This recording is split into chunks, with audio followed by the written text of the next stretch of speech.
So, guys, welcome. Very pleased with our win over Mississippi State. Pleased with the work ethic of our coaches. And, well,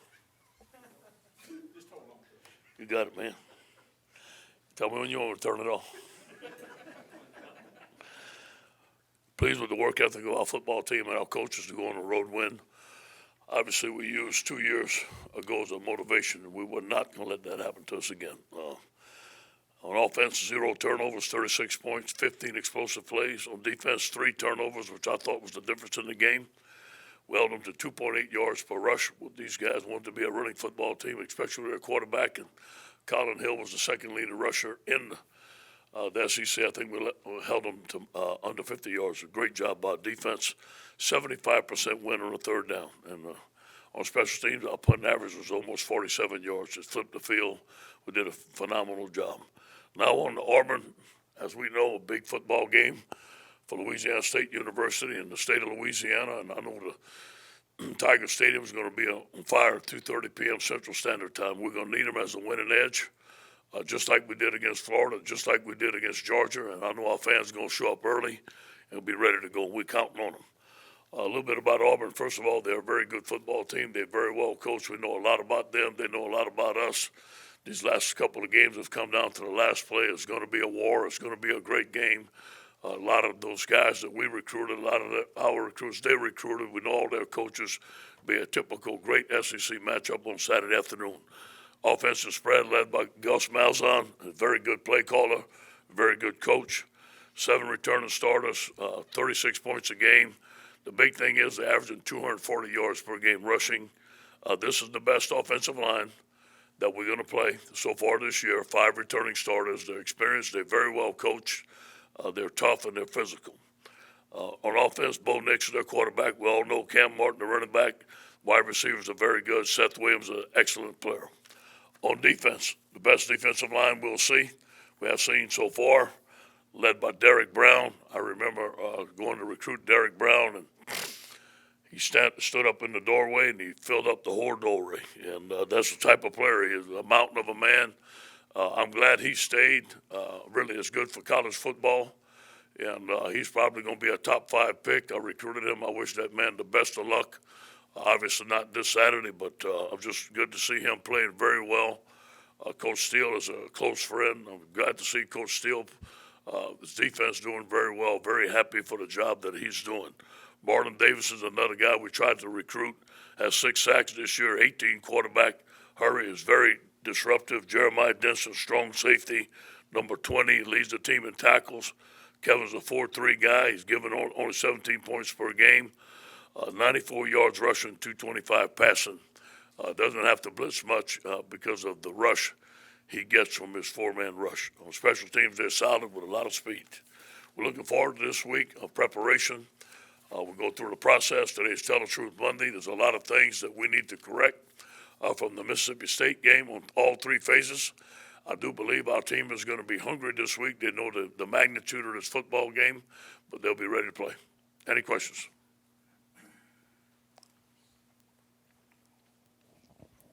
Ed, you mentioned the defensive line is best y'all seen yet. I mean, Florida was that. What ways does Auburn do things differently that make it difficult to block their front? You look at a guy like Derek Brown, who's that big and physical. Nobody that we face so far has been that big and physical, and he's very, very disruptive. They put him in a 4 technique. They put him in a 3 technique. He's hard to match one-on-one. You have to double team him, but Marlon Davison's a good pass rusher. These guys get most of their rushers with a 4-man rush. They can stop the run and play 2 high safety. They're very physical. Hey, Coach. Sadiq will play this week. Yes. And how's Deculus doing? And Dexter's doing okay. He had a minor injury.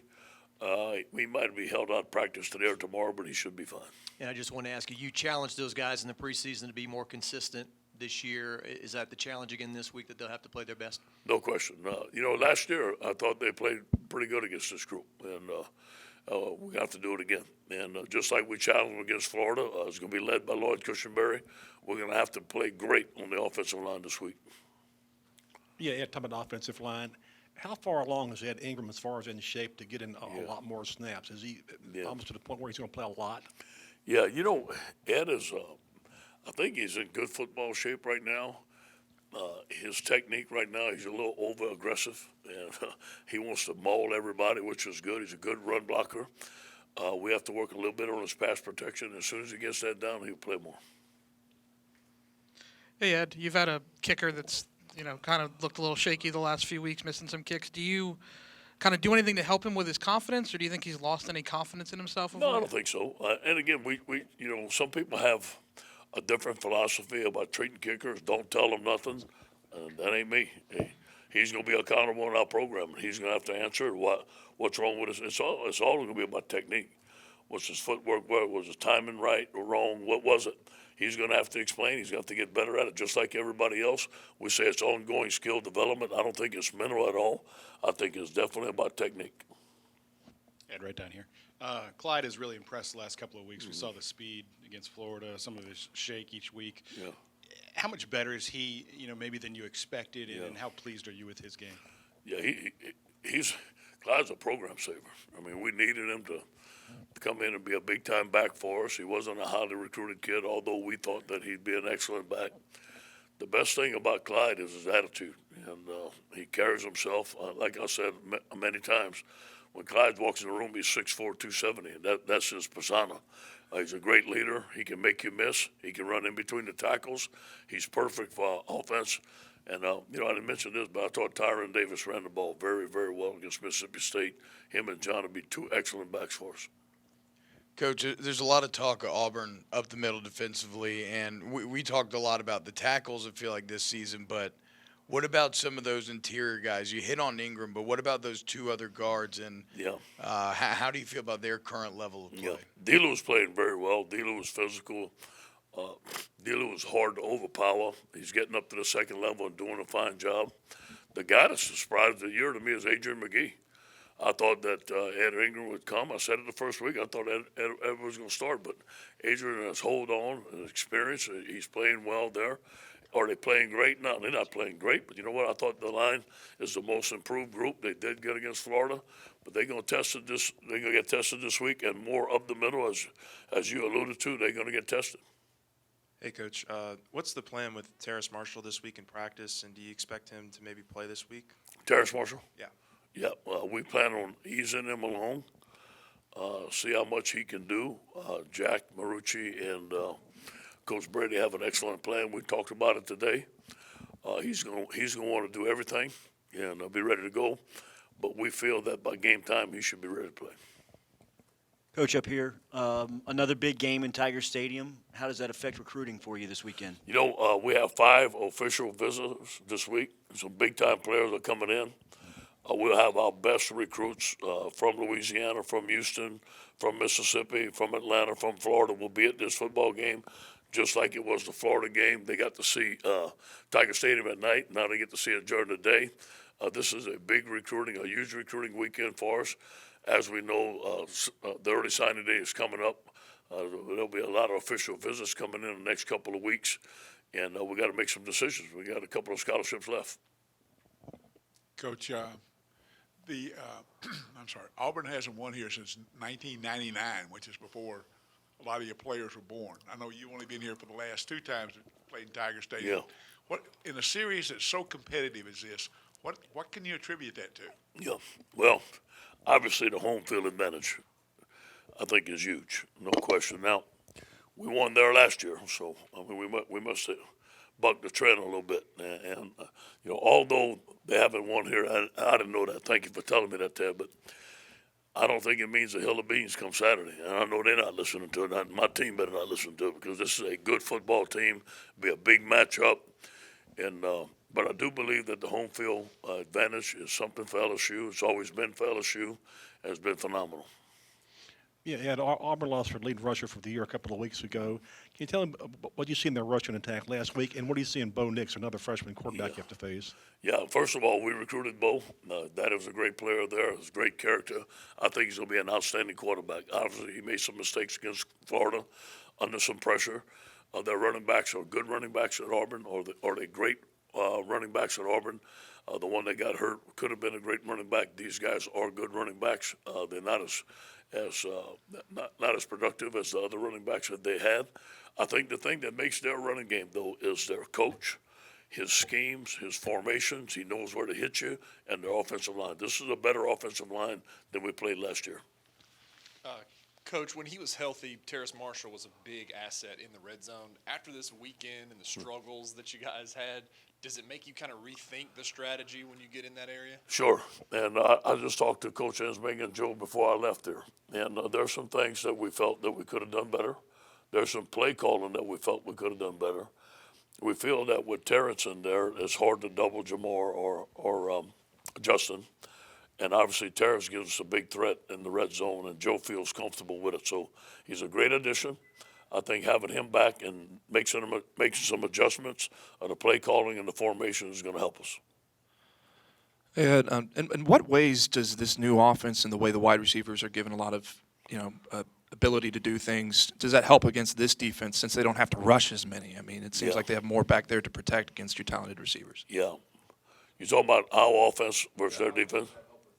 Well, here's what's going to happen. If we're going to run our offense, okay, we're going to have to five-man protect. That's our offense. We're going to go empty and five-man protect. That means someone's one-on-one with Derek Brown is going to have to win. Now, if we can do that, we're happy. But if we can't, we're going to have to make adjustments, keep a tight end in, keep a back end, chip, or whatever it may take. But we want to get five receivers out all the time, and that gives Joe obviously a better option, gives us a better option. When you spread guys out, they have to declare their man of zone. It's hard to disguise, and it gives us a better look over. So it all starts with protection. If we can beat those guys one-on-one, we'll be fine.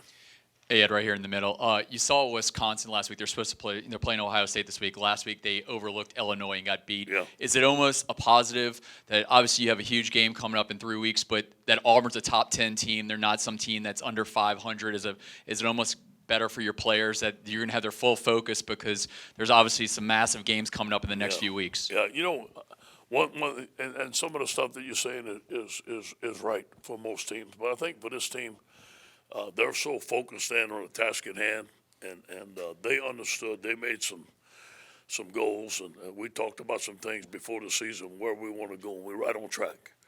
And this is always about LSU. It's about the LSU standard of performance. Now, does Auburn have our attention? Heck yeah. Is this a great rivalry game in the SEC? Yes. So whatever's down the road is going to wait down the road. But this, Florida was a big game, right? Well, Mississippi State was a big game. And the more you win, the bigger they're going to get. So this is a big game in Baton Rouge. That means a lot to our football team. And I don't think at all that they'll be looking past the open date, whatever, down the road. Coach, Tyron Davis-Price looks like he's giving you some power in the running game, a guy that opposing guys don't want to tackle almost. Yeah. Where's your confidence level with him as opposed to the beginning of the year to give him more carries? Very high. Very high. He's learning the offense. He's getting in his groove. He has some confidence. The last two touches he made, that touch against Florida and that touch he made against Mississippi State, were very impressive. And the thing I like about him is one cut and he's north and south. And he can break tackles. He's barreling down and he's going to fall forward. He reminds us a lot of maybe a Jeremy Hill type back that we used to have here. Maybe as good, maybe better. We don't know yet. But I think he's going to have a great career here. The first half of the season, nobody really wanted to throw a Christian Fulton. Then Saturday, no one threw a Derek Stingley. I mean, how have you seen teams kind of go about facing those two corners? Well, I think Christian had his best game. Obviously had his best game. He had that pick. It was a new coverage that we ran. And then he had a nice breakout on the hitch. He had a couple of good tackles. It's going to be hard. It's going to be, the guy's going to have some good receivers. There's no such thing as a total shutdown corner. I think Derek learned that. Guys are going to pick on Derek. Guys are going to pick on Christian. They're going to have great games. They're going to have sometimes not so great games. But I like both of our corners. I think most of the time they're going to win their one-on-one matchups, and that's what enables us to go man-free most of the time. These guys got to win their one-on-one. It took Jacoby Stevens a couple of years to really find his role in the defense, but now that he's starting at safety, I mean, how much patience has he shown you during his career, kind of waiting for his time, and how well do you think he's playing now? Well, Jacoby was a five-star coming out of high school, one of the top players in Tennessee, one of the top players in America. His family was from Louisiana. We really wanted him, and we felt that he'd become an excellent player. The first year, we just kind of tried to figure out where we can put him, where he can play the best. He got better. He developed. The closer he is to the ball, the better he is. Now, he's great in coverage. You saw the interception. But pound for pound, he is the strongest player on our football team.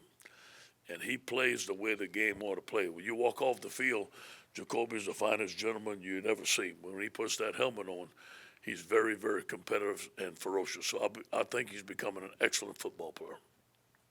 You mentioned Gus's scheme. I think when they're at their best is when they're moving with tempo and they can control the pace. How much do you have to prepare your team for? Because they're kind of a start-stop with that. They don't throw it at you all game, but then they hit you with it. Yeah, we're going to be ready for it. We're going to be ready for all types of tempos. But, when he makes the first down, it's very fast, about as fast as we've seen. Now, we've seen some fast teams. So we're able to be able to match those guys. We finally have a defensive line that we feel like we can rotate. We have a run game that if we need to keep the ball away from them and run the football, hopefully we can run the ball and slow down the clock a little bit. So we have several mechanisms that we've done all year.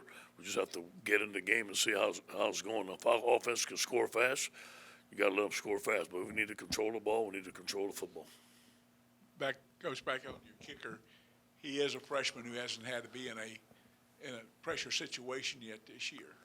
Do you maybe make practice a little bit more competitive this week? Maybe you look at Connor Cup a little bit, or do you trust? You tell the guy you're my guy. I'm still going to trust him that he's our guy, but we're going to have a plan that if he's not doing well, we may go for it. We give us put the ball in his hands or Joe Burrow's hand. You know what I mean? I know what decision you'd make right now. You know what I'm saying? So. We have options. We can go for it instead of kick a field goal, which sometimes is better. Connor Cup is not ready to be our kicker yet. We believe in Cade, so I'm going to stick by him. Ed, this tightrope procedure on high ankle sprains in the news right now. Y'all had that with Glenn Logan earlier this year. Yeah. How did you think that went? How do you make a decision to go with that procedure or to let that injury heal, which obviously takes a longer time? First of all, Jack made a great decision, obviously. And we talked to his mom, and it's a high ankle sprain. And we felt that with the tightrope procedure, he could come back in, I guess it was 4 weeks. 4 weeks. And that's what Jack thought, that he'd come back in 4 weeks. And again, he came back in 4 weeks. Maybe a high ankle sprain would go 4 to 6 weeks. And so we felt that it was the best for him, and it worked for Glenn. Coach, over here, a couple of things. Joe, last year in the Auburn game, you were down 8 points in the fourth quarter, and he hit that big pass, and then he took you on the drive. Do you think that's the game where the guys really, totally bought into what he was doing, one? And two, I don't want you to think I'm nuts when I ask you this question, but are you surprised about all the attention him getting his pants pulled down that the game has gotten? Well, first of all, that was a good play. And I believe Derek Dillon went 71 yards, and Auburn had a little momentum at that time. So I think the kicker got most of the credit for that game. I think the game that obviously we started believing in Joe, but the game that Joe won the team over was the Georgia game. No question, that was his team, and I thought he felt more comfortable, and you could see him playing better. As far as the other thing, I think it's a good thing in college sports. Guys have fun. They make fun of me. I'm glad my pants didn't fall down. But there's college sports, it's the SEC. There's no private moments anymore. That stuff happened. Obviously, it was an accident, and I'm sure Joe would like to forget it, and so would we. Coach, 16 of the last 19 meetings between LSU and Auburn have gone to the home team. Just anything in your mind that sticks out on why the home team has had success in this matchup? Yeah, home team advantage. I expect it to happen again. It's a winning edge. And the crowds are great. This is a big rivalry game between Auburn and LSU. Our fans love it. They'll have a good show. And plus, man, the athletes that they put on this field, there'll be a lot of NFL draft choices on both sides of this football. So it's a great matchup. The home field advantage, I think the crowds get fired up for it, and maybe that's the reason. Ed, what has Thad Moss brought to this offense, both Yeah. as a blocker and in recent weeks as a receiver? Yeah. First of all, Thad Moss has brought tremendous leadership to our football team. He's a young man that transferred here, didn't know anybody. I think he's made some of the most mature decisions that I've ever seen as a football player. I'm very proud of him. That's why I named him team captain. He struggled a lot. He had a lot of injuries, but he stuck with it. Now he gives us a blocking tight end and a pass catching tight end. He's very athletic. He's very smart. We can do some things with him. As you saw him, we chipped him on the way out. Steve ran the play twice in a row. Those guys didn't understand how to cover it. Obviously, he has some good genes. He has a lot of pressure on him. He's a great young man. So the more we can throw to the tight end, the more it's going to open up for our wide receivers. And I think the tight end down the middle puts a lot of pressure on the defense of covering the tight end down the middle, especially when you have some receivers on the outside. Coach, I know you said earlier in the season that the rankings don't matter until the college football playoff ones come out, and we're about 2 weeks or so out from that. So just what is your current record against a schedule that's going to have already 3 top 10 teams say about LSU being one of the top teams in the country? Yeah, we're going to let that speak for itself. We got Auburn ahead of us. They're in our sights. That stuff's out of our control. But what we can control is what we do today and how we practice and how we improve today. There's a lot of things we have to improve from the game of Mississippi State. Our guys respect Auburn. Our coaches respect Auburn. There's extra work being done in the office. There's an extra tempo the whole week. This is going to be a great battle between some coaches. And there's a lot of great assistant coaches on their staff, a lot of great assistant coaches on our staff. So there's a lot of stuff going into this game that we didn't even think about that other stuff. And on that, I mean, I'm sure all the games feel like big ones, but for you, this will be your 11th at LSU top 10 game that you've coached in. Yeah. What do you lean on in your experience, those that advise you, those, I don't know, just to prepare for these as a coach, as a manager of players? I don't prepare any different, to be honest with you. Top 10, no 10, whatever. It's a football game at LSU. You got to win. So I go through the whole week just like our guys. We go through the process. I don't change whether the record's great, whether the record's bad. We focus on our task at hand, and we go after it. Coach, over here. The penalty on Stevens after the incomplete pass. Say again now? The penalty on Stevens down Yeah. there inside the 10-yard Yeah, line. yeah. Are you concerned about, because some of those things are kind of Yeah. marginal and they might decide a game at Yeah. some point? Thankfully, that one didn't. Yeah. And how do you coach a guy to, handle that situation? Yeah. Well, we want to be aggressive. We want to play tight coverage, just like roughing the passer. You want to rush the passer, and there's some times where you can't pull off, and those are penalties of aggression. Derek check for today. We're the least penalized team in the SEC right now. So I'm not going to get on guys for aggressive penalties of aggression. Now, pre-snap penalties and stuff like that and stupid penalties we don't want, but hey, we got to let them play.